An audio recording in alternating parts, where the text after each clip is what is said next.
Hey guys, so let's discuss new problem from greedy algorithm, which is non-overlapping intervals. Okay, so this is exactly same problem which was n meetings in one room. Okay, the earlier one.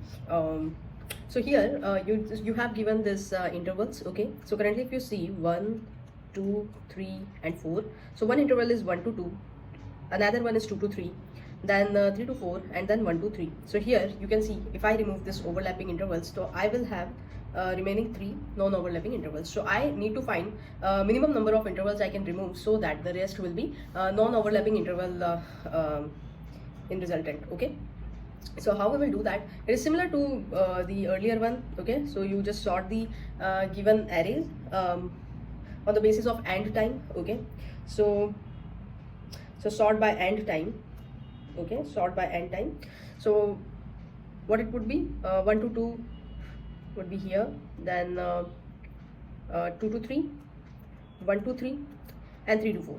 Okay, and then now check this last end with this this first start of the second another interval. Okay, so see what we are doing, you are getting 2D array as a input intervals. Okay, and then you're checking whether its length is 0, so you will return zeros as edge cases. Then you will sort that array on the basis of AND time. Okay, now initially count equal to 1, because I said you there also we were having at least one interval, right? So count was 1, and what would be the last end?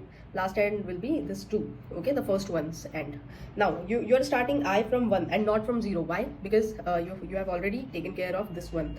Okay, now what you will check, this last end should be less than this second interval's start time. Correct? Then only second interval can start on its own time. So interval I comma 0 should be greater than equal to last end. Okay, if this is true, then you will just add the count 1 in count. Okay, count plus plus, and you will change the last end to the second interval's last end. Okay, so now this one will get updated to 3. So 1, 2, 2, 3 you can manage. Now 1, 3, so 3 is greater than 1, so condition false. So what you will do, just I plus plus and update the last end. So last end again would be 1.